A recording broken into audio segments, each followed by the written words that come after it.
رسول بخش رئیس صاحب، مذاکرات کے پہلے دور سے لے کر کچھ ملاقاتیں، پھر دوسرا دور، تیسرا دور، تحریری مطالبات، اور اب بات یہاں پر آ گئی ہے کہ حکومت نے 7 روز بعد جواب دینا ہے، اور اس دوران ٹویٹر پہ جو محاذ سرگرم رکھا ہے خان صاحب نے وہ ویسے ہی سرگرم ہیں.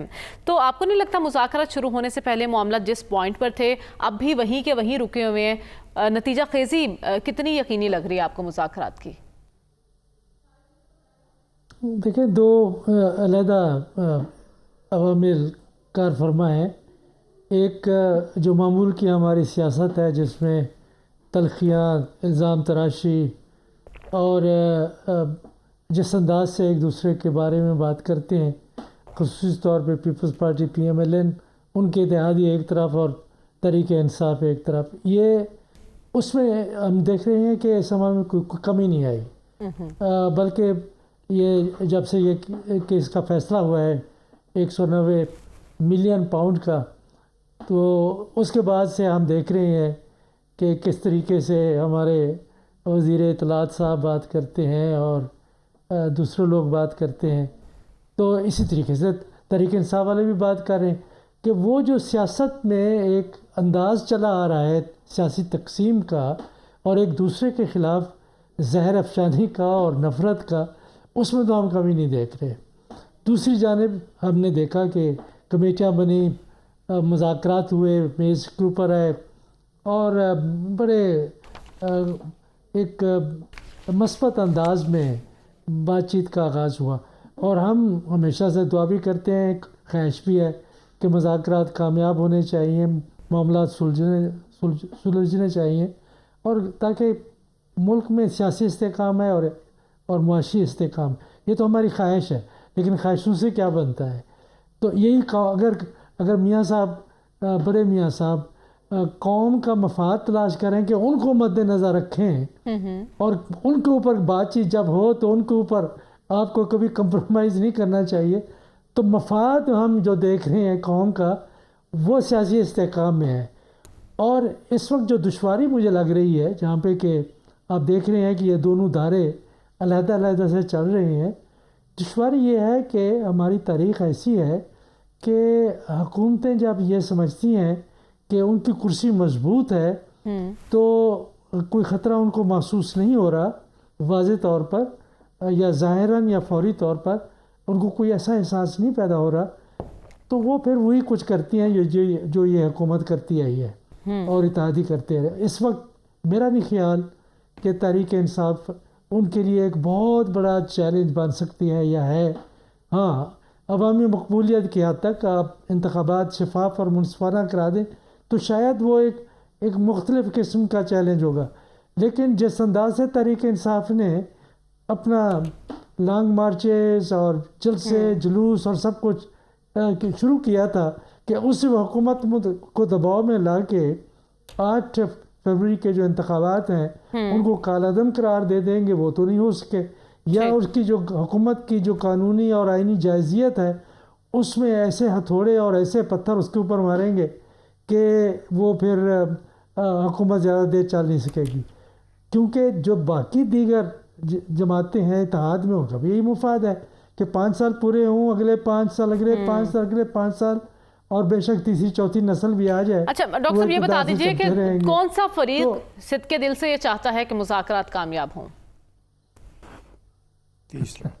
دیکھیں، ان کے دل کی بات اگر کوئی جانتا ہے تو وہ خود ہی جانتے ہیں، اور صدق کی بات سیاست میں میرے خیال میں اس کے بارے میں بات کرنا کوئی مناسب ہی نہیں ہے کہ صدق کے دل سے اگر کوئی صدق کے دل ہے تو صدق کے دل اپنے سیاسی مفاد کے بارے میں ہے. سیاسی مفاد میں تصادم ہے، ٹکراؤ ہے. مسلم لیگ نون کا سیاسی مفاد یہ ہے کہ تحریک انصاف کے خلاف مقدمات بنتے رہیں، یہ ان کی جوتیاں اور ایڑیاں رگڑی جائیں اور گھس جائیں، عدالتوں کے چکر لگاتے رہیں، ضمانتیں کراتے رہیں، اور اسی طریقے سے تیسرے چوتھے سال میں پہنچیں تو پھر اس کے بعد پھر انتخابات کی تیاری شروع ہو جائے گی. اس کے بعد دیکھا جائے گا کیا ہوتا ہے.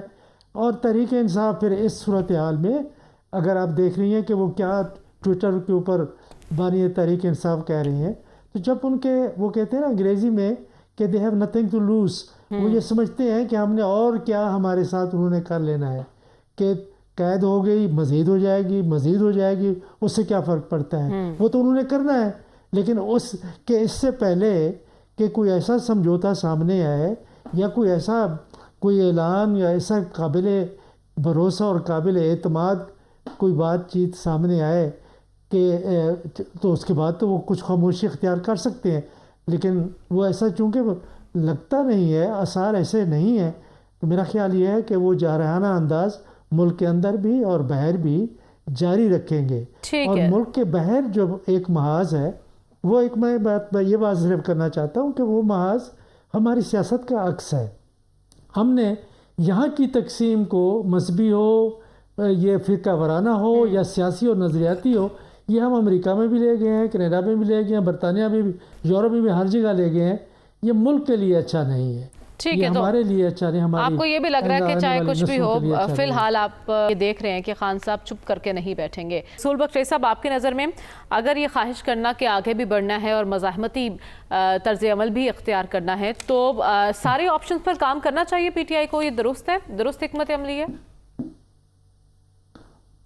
میرا خیال یہ ہے کہ 8 فروری کے واقعات تحریک انصاف کی سیاست میں ایک مرکزی حیثیت رکھتے ہیں، اور اس سے وہ کسی صورت میں پیچھے نہیں ہٹیں گے.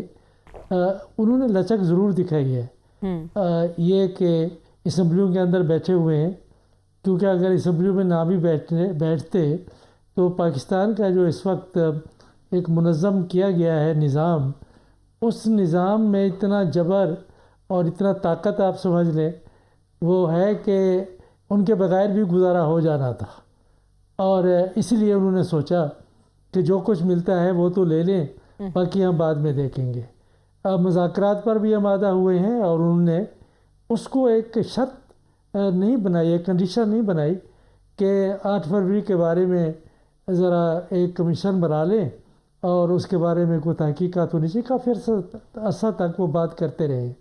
لچک انہوں نے ضرور دکھائی ہے، لیکن 8 فروری کے انتخابات پاکستان کی تاریخ میں کئی لحاظ سے یاد رکھے جائیں گے. یہ ہم بالکل یہ میرے ذہن میں نہیں آتا، یا میرا دل قبول نہیں کرتا کہ یہ معمول کے قسم کے انتخابات تھے.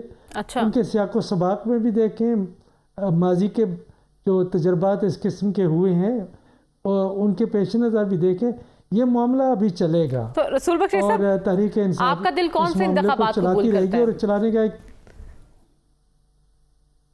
دیکھیں، انتخابات سارے پاکستان کی تاریخ میں اگر ہم یہ کہیں کہ سارے انتخابات میں دھاندلی ہوئی ہے، درست نہیں ہے. سارے انتخابات میں نہ دھاندلی ہوئی ہے، نہ سارے انتخابات میں مکمل طور پر دھاندلی ہوئی ہے، اور نہ سارے انتخابات مکمل طور پر شفاف ہوئے ہیں. اچھا. یہ ہر ایک انتخابات کو دیکھنا پڑے گا، علیحدہ علیحدہ سے دیکھنا پڑے گا کہ کیا کوئی ایسا نظام موجود ہے کہ جس میں کہ لوگ بنائے جاتے ہیں، امیدوار ادھر سے ادھر ہو جاتے ہیں. اور دیکھیں، اس وقت ہم بات انتخابات کی نہیں کر رہے، ہم ان کی سیاست کی کر رہے ہیں، اس لیے میں اس کے اوپر زیادہ بات نہیں کرنا چاہتا. میں صرف یہ کہنا چاہتا ہوں کہ تحریک انصاف 8 فروری کے انتخابات کو متنازع بنائے رکھے گی، اور تاریخ دان اور تاریخ لکھنے والے جو اس کے بارے میں ابھی تک لکھ چکے ہیں یا بات کہہ چکے ہیں، اس کو بھی ہم آئندہ والے سیاستدان اور آئندہ آنے والی نسلیں جو ہماری جگہ کے اوپر بیٹھیں گی، اس کے بارے میں بات کہیں گی. یہ کہنا کہ 8 فروری کے انتخابات ہوئے، ختم ہو گئے، حکومت آپ کا کہنے کا مطلب یہ ہے کہ پی ٹی آئی نہ تو ان انتخابات کو بھولے گی اور نہ ہی کسی کو بھولنے دے گی.